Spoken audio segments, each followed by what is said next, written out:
Thank you very much. I have been invited here for no apparent reason to sing some of the songs with which I have been boring American audiences for many years. I suspect that it's all part of a communist plot, some desperate attempt to undermine Norwegian-American relations. But at any rate, I should say before I start that I hope there aren't too many American references for you in these songs. If there is anything you don't understand, I would suggest that you write it down, and tomorrow morning, first thing, you ring up Oslo 566880, which is the American Embassy, and I'm sure they will have some suggestions for you. But I'd like to start out with telling you something about a very peculiar American custom. 1 week in every February is officially designated as National Brotherhood Week. This means that we're supposed to stop whatever we're doing, burning, killing, whatever, and love everybody else. And it's really quite a strain. Here's a song about National Brotherhood Week.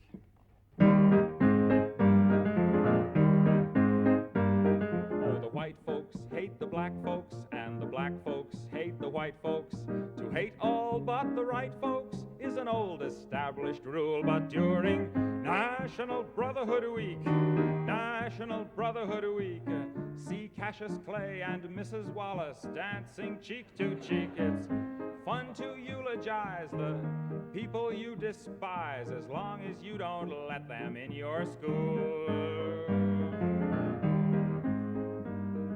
The poor folks hate the rich folks, and the rich folks hate the poor folks. All of my folks hate all of your folks. It's American as apple pie. But during National Brotherhood Week, National Brotherhood Week, New Yorkers love the Puerto Ricans 'cause it's very chic. Step up and shake the hand of someone you can't stand. You can tolerate him if you try. The Protestants hate the Catholics, and the Catholics hate the Protestants, and the Hindus hate the Muslims, and everybody hates the Jews. But during National Brotherhood Week, National Brotherhood Week, it's national everyone smile at one another hood week. Be nice to people who are inferior to you. It's only for a week, so have no fear. Be grateful that it doesn't last all year.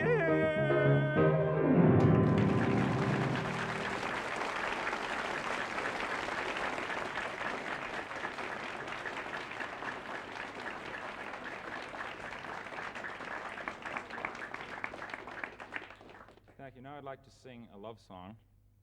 This is the type of love song where the fellow tells the girl that although the years ahead will almost certainly destroy every vestige of her already dubious charms, that nonetheless his love for her will shine on forever through the years. You know? Another example of pure realism in the popular song. This one is called When You Are Old and Gray. Since I still appreciate you, let's find love while we may, because I know I'll hate you when you are old and gray. So say you love me here and now, I'll make the most of that. Say you love and trust me, for I know you'll disgust me when you're old and getting fat. An awful debility, a lessened utility, a loss of mobility is a strong possibility.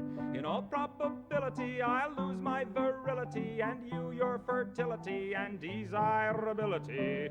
And this liability of total sterility will lead to hostility and a sense of futility. So let's act with agility while we still have facility, for we'll soon reach senility and lose the ability.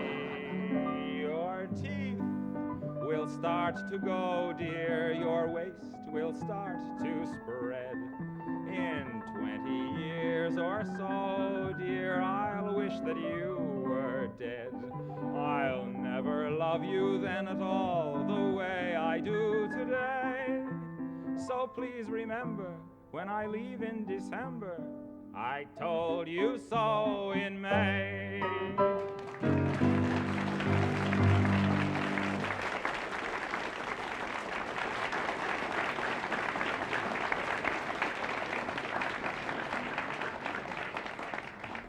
Now, I must confess that when I wrote that song, I was 21 years old, and somehow it doesn't seem so funny anymore.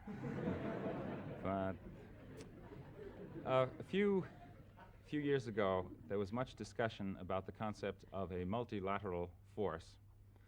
The idea was that the United States would join up with the other free nations, including our current friends, like France, and our traditional friends, like Germany.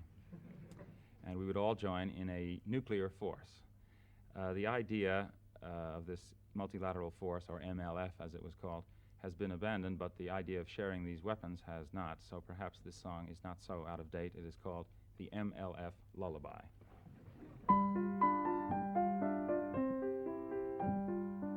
Sleep, baby, sleep. In peace may you slumber. No danger lurks, your sleep to encumber.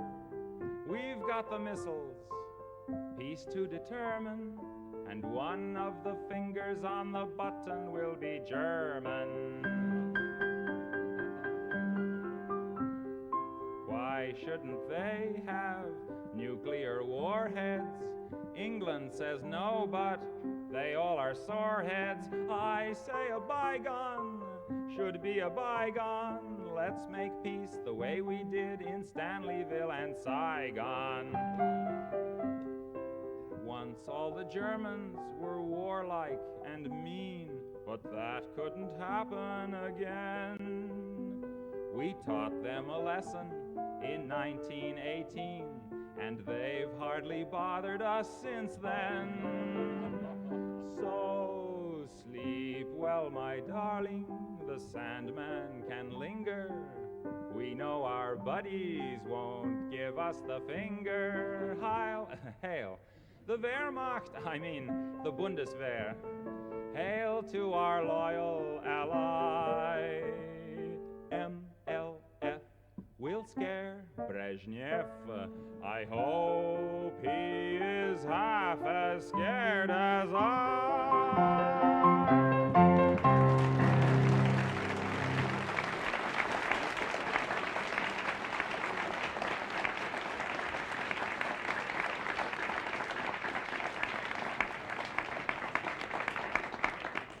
Now I'd like to sing a song about spring and about one of the many delightful pastimes which we enjoy in the United States.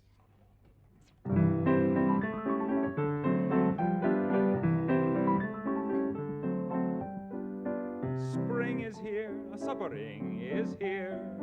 Life is skittles and life is beer. I think the loveliest time of the year is the spring. I do, don't you? Of course you do.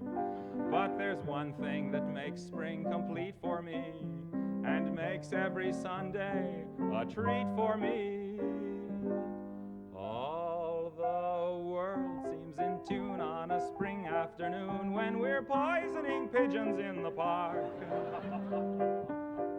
Every Sunday you'll see my sweetheart and me as we poison the pigeons in the park. When they see us coming, the birdies all try and hide, but they still go for peanuts when coated with a cyanide. The sun's shining bright, everything seems all right when we're poisoning pigeons in the park.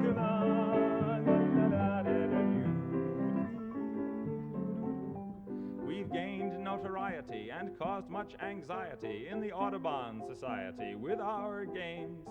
They call it impiety and lack of propriety and quite a variety of unpleasant names. But it's not against any religion to want to dispose of a pigeon. So if Sunday you're free, why don't you come with me and we'll poison the pigeons in the park? and maybe we'll do in a squirrel or two while we're poisoning pigeons in the park. We'll murder them all amid laughter and merriment, except for the few we take home to experiment. My pulse will be quickening with each drop of strychnine we feed to a pigeon. It just takes a smidgen to poison a pigeon in the park.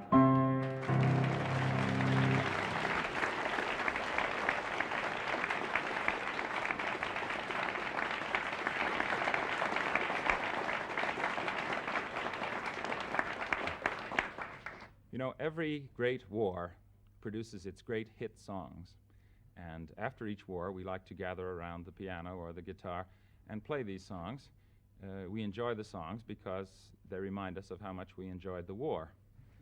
Now, World War III is almost upon us, as you know, by popular demand, it seems.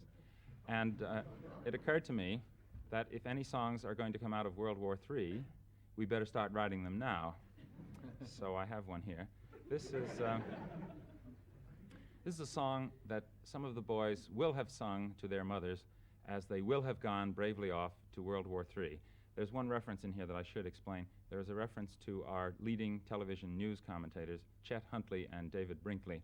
I feel that this is appropriate because, as you know, World War III will be the first World War to be seen on television. And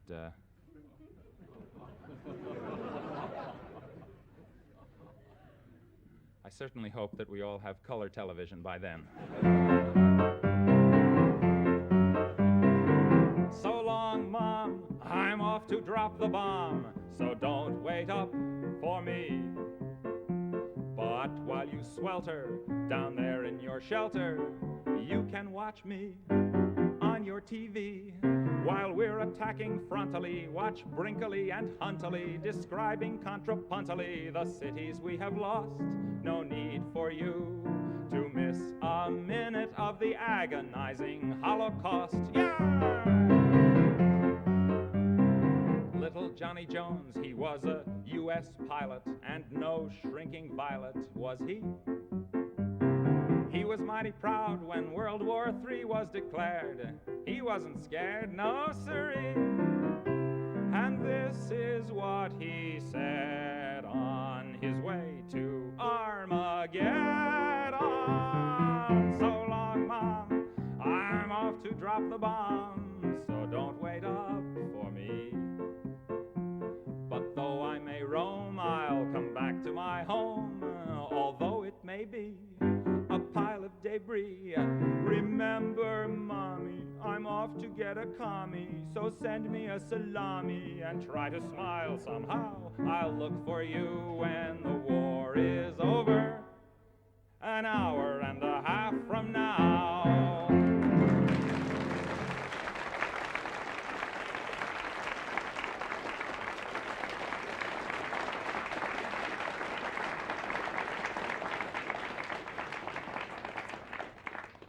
There was a time when an American who was about to go overseas would be warned not to drink the water.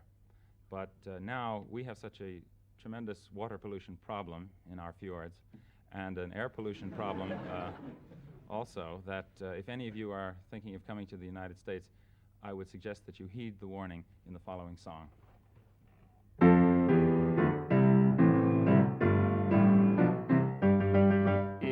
Visit American City, you will find it very pretty. Just two things of which you must beware: don't drink the water and don't breathe the air. Pollution, pollution, we got smog and sewage and mud. Turn on your tap and get hot and cold running crud.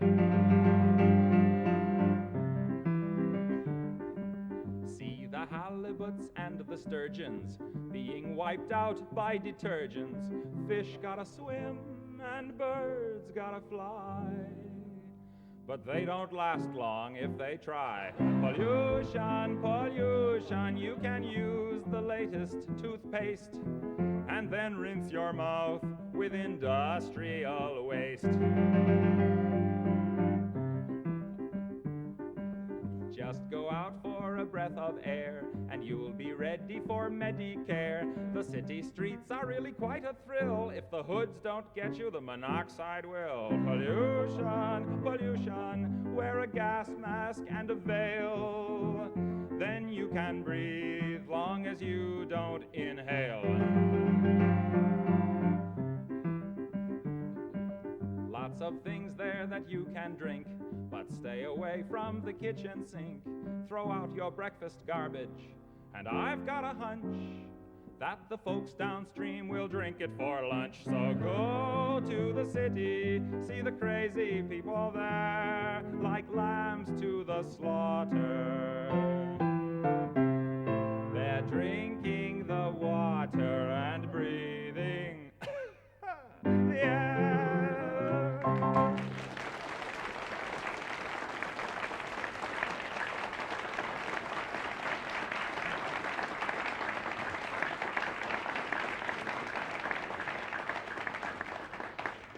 Now, I think it's time for another love song. Here is the kind, an example of the kind where the man asks the girl to throw caution to the winds and to attempt to consume him with a passionate kiss of fire, if at all possible. This example is called the Masochism Tango.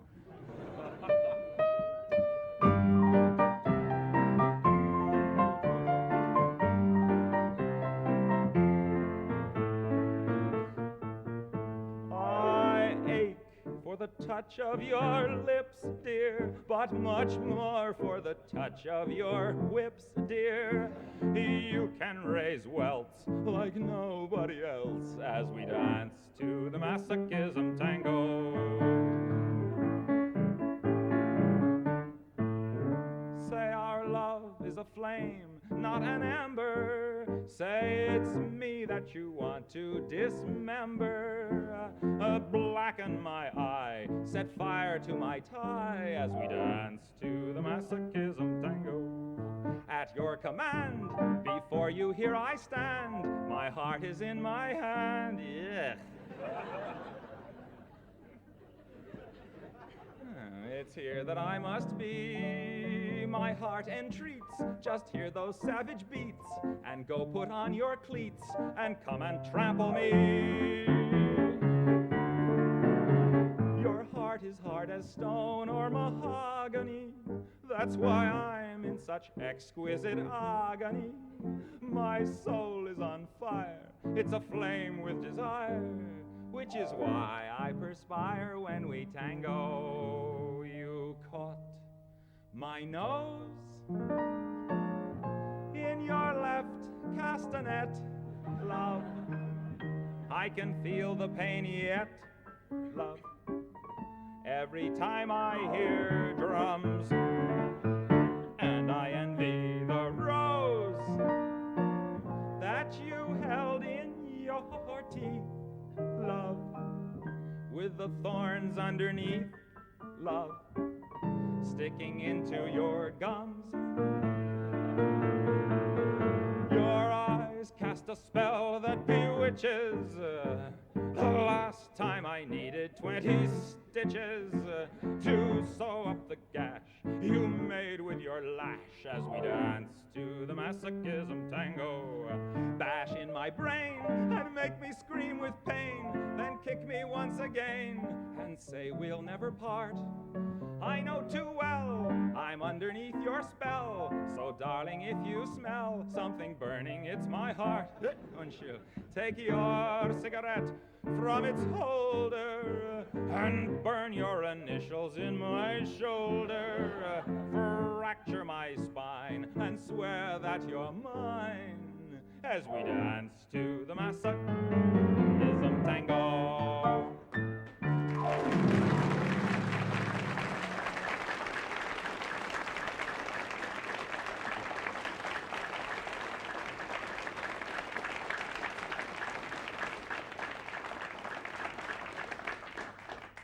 In these difficult times, as we sit helplessly by and watch the world slip slowly down around our ankles, it's comforting to realize that no matter how great the crisis, the United States always has its ultimate instrument of diplomacy to rely on, and that is the United States Marines. here's a song about that.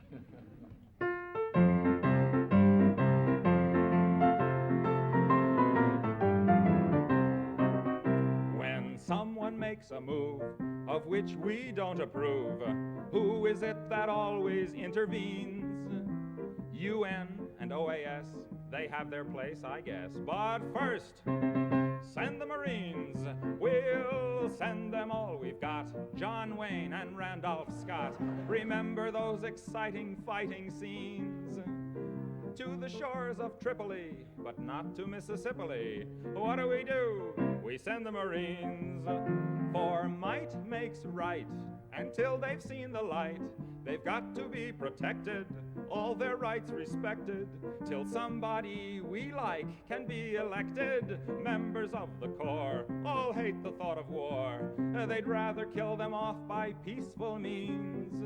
Stop calling it aggression. Ooh, we hate that expression. We only want the world to know that we support the status quo. They love us everywhere we go. So when in doubt, send the Marines.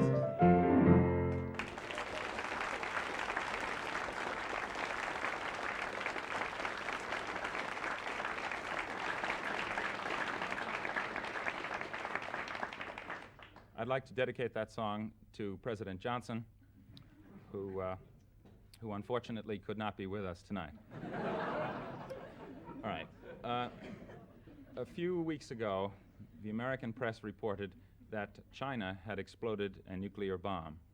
Now, this was a great leap forward for China, of course, but it was an even greater leap forward for the American press, because for the first time they called it China instead of Red China. For 18 years, they've been hoping it would just go away. And for the first time, they called it a bomb instead of a device.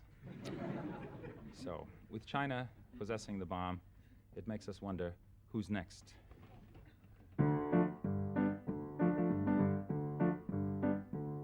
First we got the bomb, and that was good, 'cause we love peace and motherhood. Then Russia got the bomb, but that's okay, 'cause the balance of power's maintained that way. Who's next? France got the bomb, but don't you grieve, 'cause they're on our side, I believe.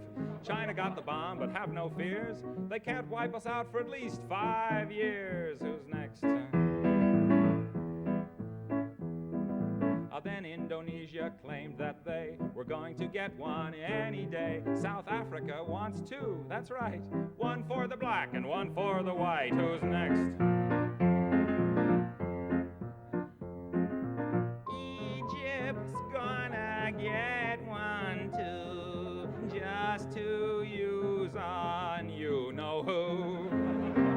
So Israel's getting tense, wants one in self-defense. The Lord is our shepherd, says the psalm, but just in case, we better get a bomb.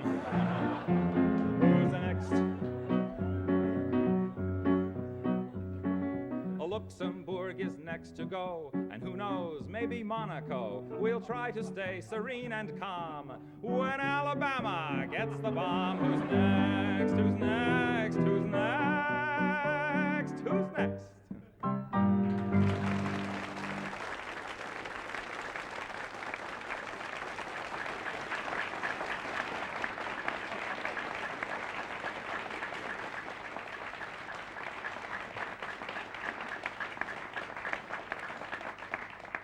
Well, speaking of bombs, what is it that makes America the world's greatest nuclear power? And what is it that will make it possible for us to spend $20,000 million of our taxpayers' money to put some idiot on the moon? Well, it was the great, enormous superiority of American technology, of course, as provided by our great American scientists, such as Dr. Wernher Von Braun.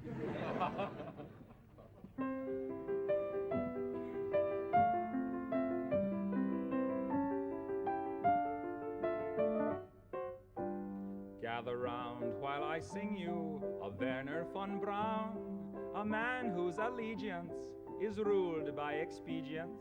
Call him a Nazi, he won't even frown. Nazi schmazi, says Wernher von Braun. Don't say that he's hypocritical, Say rather that he's apolitical. Once the rockets are up, who cares where they come down? That's not my department, says Wernher Von Braun. Some have harsh words for this man of renown, but some think our attitude should be one of gratitude, like the widows and cripples in old London town, who owe their large pensions to Wernher Von Braun. You too may be a big hero once you've learned to count backwards to 0. In German or English, I know how to count down. And I'm learning Chinese, says Wernher Von Braun.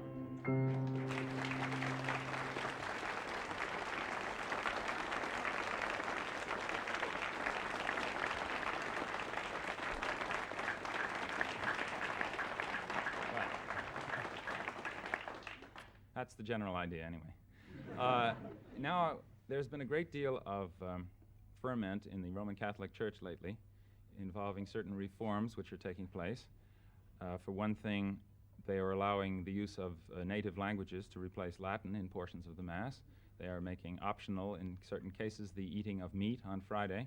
That's a particularly interesting one, because I've always felt that there was an inconsistency in the church dogma. For example, it was all right for a soldier to kill a man on Friday, but it was a sin to eat him. Also, they are permitting the use of secular music in portions of the liturgy. I thought it would be a nice idea to redo some of the liturgical music in popular song forms. I have chosen the ragtime form, and this one is called the Vatican Rag.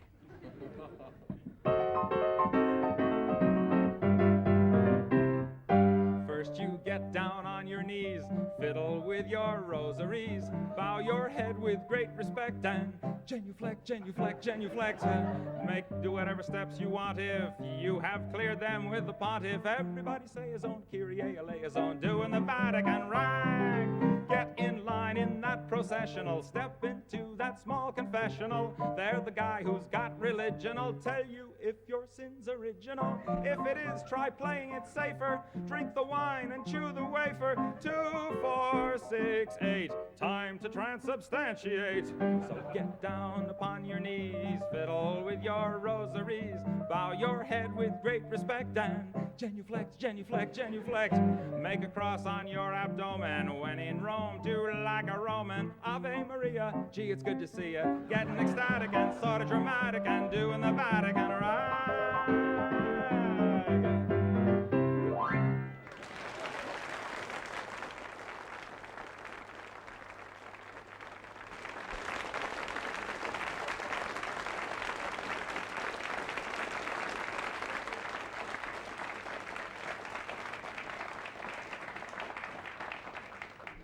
I always like to end on a positive note, so here is a rousing, uplifting song which is guaranteed to cheer you up.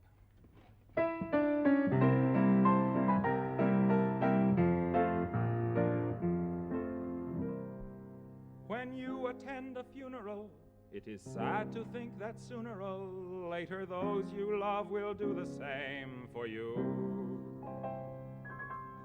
And you may have thought it tragic, not to mention other adjectives, to think of all the weeping they will do. But don't you worry, no more ashes, no more sackcloth, and an armband made of black cloth will someday never more adorn a sleeve. For if the bomb that drops on you gets your friends and neighbors too, there'll be nobody left behind to grieve, and we will all go together when we go. What a comforting fact that is to know. Universal bereavement, an inspiring achievement. Yes, we all will go together when we go. We will all go together when we go. All suffused with an incandescent glow. No one will have the endurance to collect on his insurance. Lloyds of London will be loaded when they go. We will all fry together when we fry. potatoes by and by. There will be no more misery when the world is our rotisserie. Yes, we all will fry together when we fry. We will all bake together when we bake. There'll be nobody present at the wake. With complete participation in that grand incineration, nearly 3 billion hunks of well-done steak. We will all char together when we char, and let there be no moaning of the bar. Just sing out a Te Deum when you see that ICBM, and the party will be come as you are. We will all burn together when we burn. There'll be no need to stand and wait your turn. When it's time for the fallout and St. Peter calls us all out, we'll just drop our agendas and adjourn. We will all go together when we go, every Hottentot and every Eskimo. When the air becomes Uranus, we will all go simultaneous. Yes, we all will go together when we all go together. Yes, we all will go together.